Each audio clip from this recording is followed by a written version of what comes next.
Perjalanan kita di kota gede akan dimulai dengan asal mula kota gede. Nah, kota gede itu sebenarnya apa sih? Di sini ada yang tahu? Jadi kota gede itu merupakan ibu kota pertama Kerajaan Mataram Islam loh. Disebut ibu kota pertama juga karena perjalanan sejarahnya ibu kota kerajaan ini mengalami pemindahan lokasi sampai 3 kali, yakni dari kota gede pindah ke Pleret, lalu pindah ke Kartasura, dan terakhir pindah ke Surakarta. Masing-masing juga memiliki sebab dan latar belakang yang berbeda-beda. Sebagaimana diketahui, Sultan Hadiwijaya itu sebagai penguasa Pajang menghadiahkan alas Mentawok kepada Ki Pemanahan dan anaknya Sutawijaya serta Ki Penjawi atas bantuan mereka memenangkan perang antara Hadiwijaya dengan Arya Penangsang. Sumber historiografi Jawa juga menuliskan bahwa Sutawijaya itu diangkat anak oleh Sultan Hadiwijaya. Hal tersebut merupakan jaminan kesetiaan Ki Pemanahan kepada Pajang. Lalu Ki Pemanahan dengan keluarga dan pengikutnya kemudian pindahlah ke wilayah Alas Mentawok. Di dalam Babat Tanah Jawa digambarkan bahwa mereka berangkat dalam satu rombongan besar dan beristirahat di beberapa tempat, antara lain di Taji, yaitu dekat Prambanan sekarang, kemudian menyeberangi Sungai Opak, lalu menuju ke Alas Mentawoknya. Di tempat ini mereka kemudian membuka hutan untuk dijadikan pemukiman yang menjadi titik awal dari kota gede. Nah, nama kota gede ini diduga juga berasal dari kata Kuta Gede yang berarti benteng besar. Mengapa disebut benteng besar? Karena sebenarnya wilayah kota gede ini dulu dilindungi oleh benteng 2 lapis yang melingkupi area seluas sekitar 200 hektar.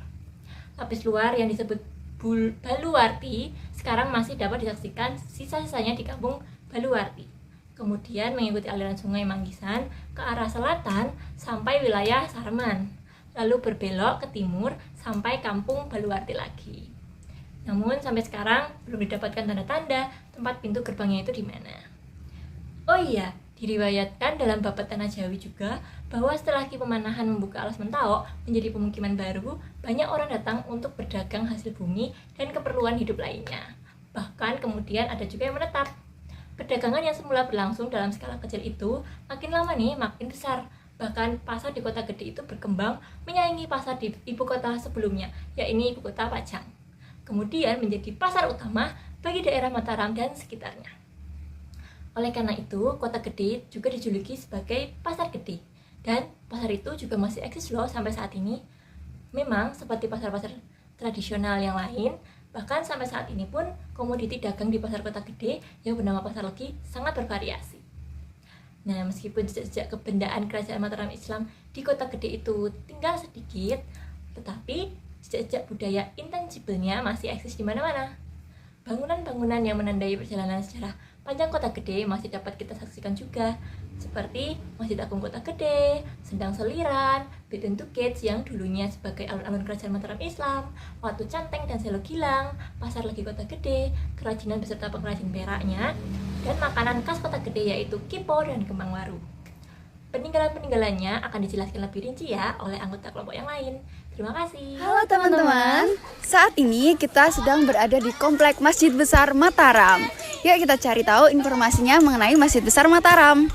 Nah, saat ini kita sedang berada di Komplek Masjid Besar Mataram yang dimana merupakan masjid tertua di Yogyakarta, atau tepatnya berada di sisi selatan bagian Jawa, yang dibangun pada saat masa Kerajaan Mataram Islam. Nah, bangunan masjid ini perpaduan antara Hindu dan juga Jawa. Nah, pagar yang mengelilingi masjid ini berarsitektur Hindu yang dimana dulunya itu masyarakat sekitar itu beragama Hindu. Kemudian untuk penyebaran agama Islam, memudahkan penyebaran agama Islam, akhirnya dibuatlah arsitekturnya itu menyerupai bangunan Hindu yang dimana seperti pura, sehingga memudahkan masyarakat itu menerima agama Islam seperti itu. Kalau teman-teman bisa lihat di belakang ini ada tahun 1856 dan juga 1926. Nah, itu tahun apa sih? Yuk kita cari tahu. Oke teman-teman, jadi tahun 1856 itu merupakan tahun kalender Jawa. Sedangkan di tahun 1926 itu merupakan tahun di mana tahun tersebut ada di kalender Masehi. Nah, di tahun-tahun tersebut itu masjid besar ini mengalami renovasi besar-besaran nih teman-teman. Jadi pada zaman dahulu itu masjid ini tuh hanya merupakan bangunan yang kecil saja, sehingga bangunan ini hanya disebut dengan langgar. Nah, namun dengan seiring perkembangan zaman, seiring perkembangan waktu, dan seiring perkembangan kerajaan Mataram Islam, masjid ini yang dulunya hanya merupakan bangunan kecil yang disebut langgar, kali ini bisa disebut masjid ini teman-teman. Nah, teman-teman kepo nggak sih dengan apa yang ada di sekitar masjid ini? Yuk ikuti aku. Nah, jadi teman-teman, di balik pagar ini terdapat parit yang pada zaman dahulu digunakan oleh masyarakat sekitar untuk mencuci kakinya sebelum masuk ke masjid, teman-teman. Karena pada zaman dahulu itu para masyarakat sekitar itu belum menggunakan alas kaki. Sehingga untuk menjaga kebersihan dan kesucian dalam masjid ini, para masyarakat sekitar itu diharuskan untuk mencuci kakinya tersebut di dalam parit ini, teman-teman. Nah, gimana nih informasi terkait Masjid Besar Mataram ini? Menarik sekali bukan? Menarik banget nih Risti. Oke, tapi bagian dari komplek Masjid Besar Mataram itu tidak hanya di masjid utamanya saja, tetapi ada juga komplek makam Raja-Raja Mataram dan juga Sendang Selirang. Yuk kita cari tahu informasi apa aja terkait Sendang Selirang bersama rekan kita. Datang di Sendang Selirang yang ada di kawasan Kota Gede, Yogyakarta. Sendang ini adalah situs bersejarah peninggalan Kerajaan Mataram Islam pada masa Panembahan Senopati. Tempat ini dulunya berfungsi sebagai area bersuci sebelum beribadah. Terdiri dari dua bagian sendang, yaitu sendang kakung untuk laki-laki dan sendang putri untuk perempuan. Oke, diam dulu.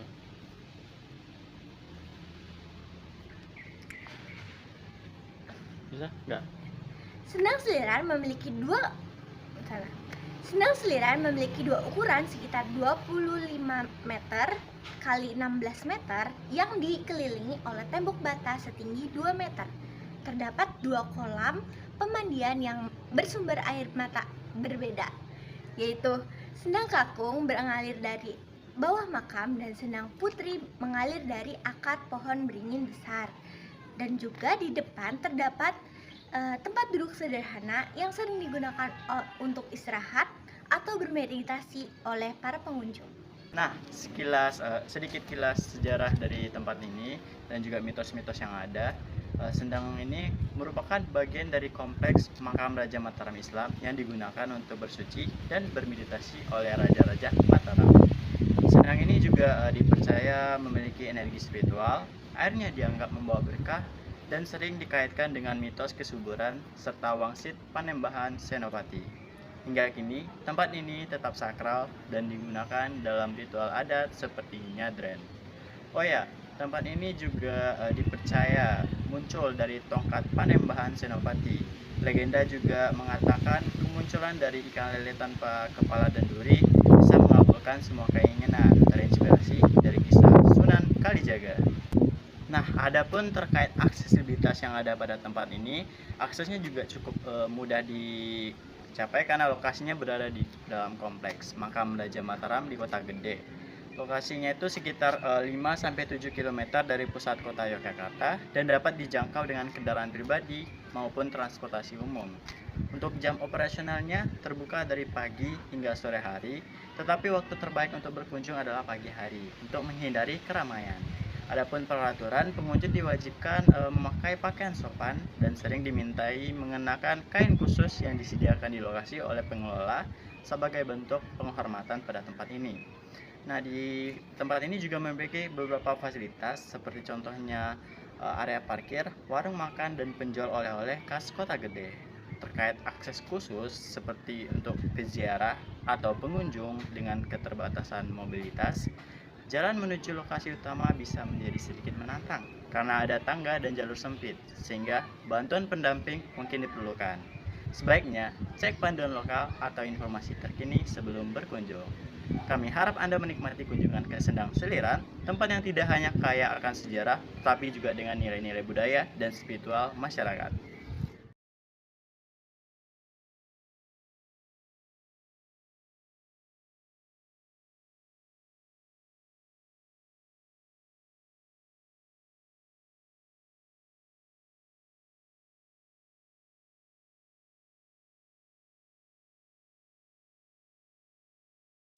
Halo teman-teman, selamat datang di Between Two Gates Kota Gede.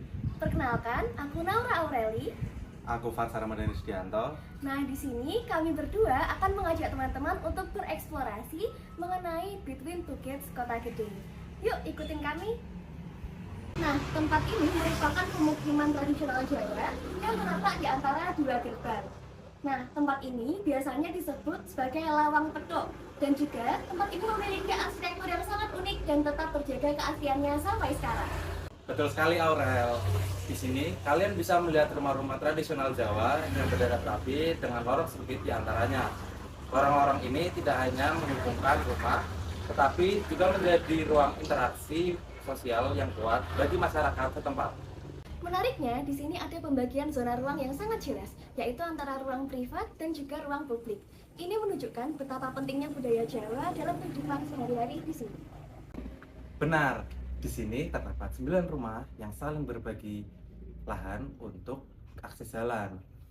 Ini mencerminkan nilai gotong royong yang kuat di masyarakat Kota Gede. Dari segi arsitektur, setiap rumah di sini memiliki arsitektur yang unik, yaitu memiliki joglo dan juga pendopo. Nah, rumah-rumah di sini memiliki kepercayaan bahwa apabila menghadap ke selatan, maka akan mendapatkan sirkulasi udara yang baik. Dan menariknya, meskipun rumah-rumah ini berhadapan, mereka tetap dimiliki oleh satu orang yang sama. Ini menunjukkan betapa eratnya hubungan antar warga di sini. Lorong-lorong kecil di sini bukan sekedar akses jalan, tapi juga menjadi salah satu tempat untuk berkumpulnya para warga. Disinilah kehidupan sosial sangat terjalin dengan erat. Ya, di sini kita bisa melihat bagaimana warga saling membantu satu sama lain. Misalnya, jika ada warga yang kehabisan gula saat kedatangan tamu, maka warga tersebut dapat meminjam kepada warga yang lain tanpa merasa canggung. Kehidupan di sini cukup tenang, dan ini bisa membuat kita sebagai wisatawan cocok untuk tempat sebagai bersantai dan juga untuk menikmati keindahan arsitektur yang ada di sini. Dan jangan lupa, di sini juga menjadi spot foto menarik bagi para fotografer dan peneliti arsitektur. Keaslian bangunannya sangat menarik perhatian. Itu dia penjelasan mengenai Between Two Gates. Untuk destinasi selanjutnya akan dijelaskan oleh teman-teman kami. Oke teman-teman, kita sudah sampai di pemberhentian kita selanjutnya, yaitu di Watu Gateng dan Watu Gilang. Situs ini merupakan rumah yang digunakan untuk menyimpan batu-batu dari zaman masa kerajaan Mataram Islam. Kata dalem yang berarti rumah dalam bahasa Jawa dipercaya merupakan tempat berdirinya keraton atau peles itu sendiri. Di situs ini terdapat 3 jenis batu yang disimpan. Antara lain yang pertama ada Watu Gateng, merupakan alat permainan salah satu putra dari Panembahan Senopati yang bernama Raden Ronggo.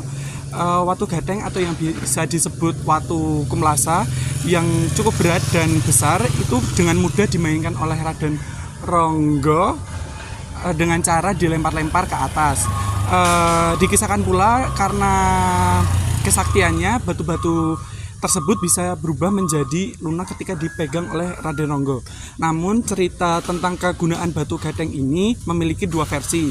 Yang pertama sebagai mainan Raden Ronggo yang dituliskan yang saya katakan di awal, dan yang kedua itu batu tersebut merupakan peluru meriam Pancarowo dari Keraton Surakarta yang dibawa ke Batavia untuk menyerang VOC. Nah, yang batu ini, batu gateng ini terdiri dari 3 buah batu dengan ukuran yang berbeda-beda. 2 buah batu berukuran seperti bola sepak, yang satu lagi seperti buah kelapa atau kurang lebih 15 cm. Yang kedua ada watu gentong, merupakan batu yang digunakan untuk wadah wudhu pada zaman kerajaan. Dan yang terakhir ada Watu Gilang, merupakan singgasana untuk Panembahan Senopati bertapa. Pada batu ini terdapat sebuah padokan atau cekungan yang dipercaya merupakan tempat dibunuhnya menantu Panembahan Senopati, Ki Ageng Mangir, yang merupakan musuhnya tetapi berani memperistri anak perempuan Panembahan Senopati, yaitu Gusti Pembayun. Halo guys, aku Rapel dan di sini kita akan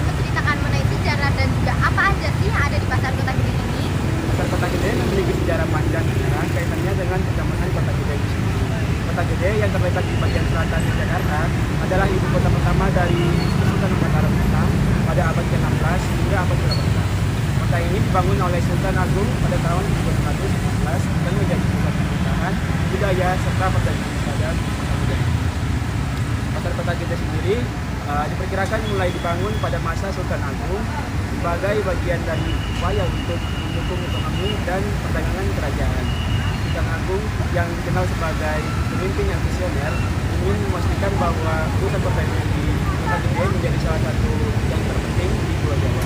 Oleh karena itu, pasar ini tidak hanya menjadi tempat bertemunya pedagang dan pembeli, tapi juga sebagai ruang sosial yang mendukung kegiatan ekonomi masyarakat. Dalam perkembangannya, pasar ini juga menjadi saksi bisu peralihan kekuasaan di Mataram, terutama setelah perpindahan pusat pemerintahan ke Yogyakarta oleh Sultan Hamengkubuwono I pada akhir abad ke-18. Meskipun pusat pemerintahan berbeda, pasar Kota Gede tetap bertahan sebagai pusat perdagangan penting hingga sampai saat ini. Dengan keberadaannya yang sudah berusia ratusan tahun, pasar Kota Gede tidak hanya menjadi tempat jual beli barang, tetapi juga menjadi saksi sejarah, budaya, dan tradisi yang terus berkembang di tengah modernitas.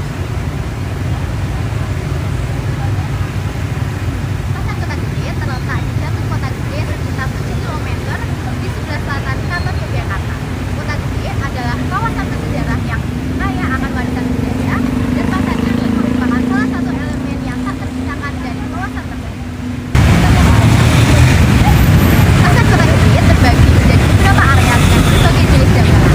Area makanan dan sembako adalah tempat yang paling ramai, di mana pedagang menjual berbagai jenis makanan lokal dan juga sayur-sayuran, rempah-rempah, ikan, dan juga daging. Sementara itu, di bagian lain dari pasar Kota Gede berfokus pada kerajinan, batik, dan juga berbagai kerajinan lokal yang ada di Kota Gede. Alangkah rasanya berkunjung ke pasar Gede tanpa mencicipi makanan khasnya. Hingga saat ini kalian bisa menemukan berbagai jajanan tradisional Yogyakarta seperti kipo dan juga kue kembang wati.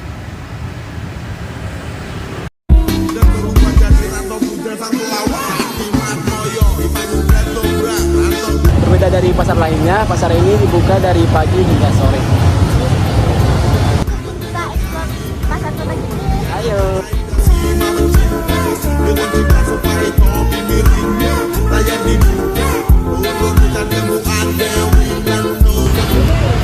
Nah, di sini terdapat emas juga ya teman-teman. Jadi ini tidak hanya menjual makanan, tapi juga kerajinan-kerajinan. Yuk ikutin.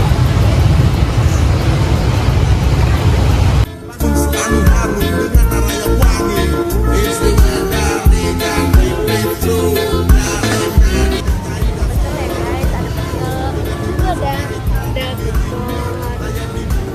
Ada itu ada banyak nih. camilan. Ini banyak banget, Cok. Kemudian di sini juga ada nasi Solo. Banyak jenis makanan. Ini ada apa ya? Selamat sore teman-teman semua. Sore teman-teman. Selamat datang di salah satu pusat pengrajin perak di Kota Gede. Namanya Warung Perak 63 Pak Bandiono. Sebelumnya kita perkenalkan terlebih dahulu ya. Perkenalkan, nama aku Putra dan di sini Aku Keisha. Di sini kami berdua akan memandu dan menemani teman-teman semua untuk sesi kali ini. Ada yang tahu nggak nih, kenapa kita mengunjungi tempat kerajinan perak? Nah, kan tadi kita udah keliling sekitaran Kota Gede dan mendengarkan sejarah kehidupan yang ada di Kota Gede ini zaman dulunya. Nah, teman-teman tahu nggak sejarah Kota Gede dengan kerajinan perak ini apa hubungannya sih? Apa itu Kezia? Mari kita simak penjelasan berikut ini. Sejarah adanya kerajinan perak Kota Gede ini dimulai pada zaman Kerajaan Mataram Islam yang berdiri pada abad ke-16. Pada saat itu, Abdi Dalem Kriya diperintahkan Panembahan Senopati untuk membuat perhiasan yang akan digunakan kebutuhan keraton. Kemudian, kerajinan perak ini semakin berkembang. Perkembangan ini juga membuat kerajinan perak semakin dikenal di pasaran dunia. Saat itu, para pengrajin perak juga mulai berinteraksi dengan para pedagang yang berasal dari bangsa Belanda. Pada saat itu, bangsa Belanda meminta dibuatkan kebutuhan rumah tangga untuk orang-orang Eropa dan dengan bahan perak seperti sendok, garpu, piring, cangkir, dan panci. Kemudian, kerajinan perak ini mengalami masa keemasan pada tahun 1930 sampai 1940-an. Pada saat itu juga banyak perusahaan kerajinan perak yang muncul. Ada berbagai macam motif yang berhasil diciptakan dan kualitas dari perak juga semakin meningkat. Dengan semakin meningkatnya kerajinan perak ini membuat banyak perusahaan berhasil mengembangkan kerjasama dengan pihak luar negeri. Wah, makasih Keji atas penjelasannya. Menarik banget bukan teman-teman? Setelah mendengarkan penjelasan mengenai sejarah singkat hubungan Kota Gede dengan kerajinan perak, jadi penasaran gak sih sama bagaimana proses pembuatan perak untuk menjadi perhiasan atau barang berharga? Kita mulai dari bahan utamanya, yaitu perak murni. Perak ini dicampur dengan logam lain seperti tembaga untuk meningkatkan kekuatan dan daya tahannya. Setelah itu, perak dilebur menjadi bentuk batangan atau lempengan sebagai langkah awalnya. Perak batangan dilebur dalam tungku khusus dengan suhu tinggi hingga mencair. Setelah mencair, perak dicetak menjadi lempengan atau kawat sesuai dengan kebutuhan desain. Proses ini dilakukan dengan hati-hati agar menghasilkan perak yang berkualitas yang siap diolah. Setelah perak siap, tahap selanjutnya adalah menggambar pola atau desain pada lempengan perak. Pola ini biasanya berupa motif tradisional seperti flora, fauna, atau ukiran khas Jawa. Pengrajin menggunakan pensil atau alat penanda untuk menggambar desain yang akan diukir. Di tahap ini, pengrajin mulai mengukir perak menggunakan alat ukir manual. Dengan keterampilan tangan yang tinggi, mereka menciptakan desain yang sangat rumit dan presisi. Jika ada bagian yang perlu dipotong, mereka menggunakan gergaji kecil untuk memisahkannya. Berikutnya adalah penyolderan, di mana beberapa bagian perak digabungkan menjadi satu. Ini dilakukan dengan menggunakan obor solder dan perak cair sebagai perekatnya. Proses ini memungkinkan pengrajin membuat bentuk 3 dimensi seperti perhiasan, wadah, atau hiasan meja. Setelah penyolderan selesai, kerajinan perak dihaluskan dengan kikir dan amplas untuk menghilangkan sisa-sisa kasarnya. Tahap ini memastikan setiap sudut dan permukaan menjadi halus. Untuk memberikan kilau yang tahan lama, beberapa kerajinan disepuh menggunakan larutan khusus. Finishing akhir ini dilakukan dengan memoles perak hingga berkilau sempurna. Proses ini membuat kerajinan terlihat lebih elegan dan bernilai tinggi. Ini hasil akhirnya. Kerajinan perak khas Kota Gede kini siap dipamerkan atau dijual. Setiap karya yang dihasilkan adalah perpaduan seni, tradisi, dan ketelitian tinggi. Wah, menarik sekali ya teman-teman. Selanjutnya masih ada bahasan menarik lainnya nih dari teman kita mengenai makanan khas Kota Gede. Yuk simak penjelasan dari mereka. Halo teman-teman. Jadi sekarang kita lagi ada di Kota Gede dan kita mau nyobain jajanan yang ada di sini, yaitu ada Kipo dan kembang waru. Nah, penasaran seperti apa Kipo dan kembang waru itu? Nah, langsung aja kita beli Kipo dan kembang warunya. Let's go.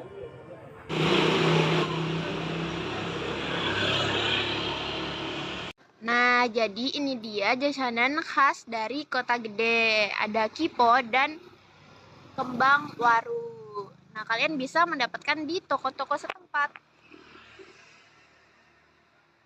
Nah, jadi kita udah beli Kiponya. Nah, penasaran bentuk Kipo itu seperti apa? Mari kita buka. Nah, jadi kata orang zaman dulu, Kipo itu namanya itu iki opo. Jadi orang-orang menyebutnya adalah kue Kipo. Nah, seperti ini. Nah, Kipo itu terbuat dari tepung ketan dan di dalamnya diisi enten-enten yang isinya itu parutan gula merah dan ada kelapanya. Jadi rasanya itu bakal gurih dan manis. Nah, langsung kita coba. Enak guys. Terima kasih. jajanan yang kedua, yaitu ada kembang waru. Ini juga salah satu jajanan khas Kota Gede yang udah ada dari sejak kerajaan Mataram Islam, dan dia itu bentuknya kayak bunga gini, ada 8 sisi. Terus dia bahan-bahannya cukup gampang ditemukan ya kalau membuat ini, kayak tepung terigu, telur ayam, mentega, vanili, dan langsung aja kita coba.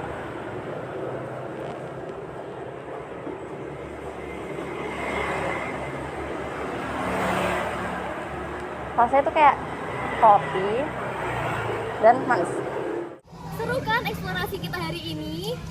Semoga eksplorasi kita hari ini bisa menambahkan wawasan untuk teman-teman semua. Sekian, kami dari kelompok 2 pamit undur diri. Jaya!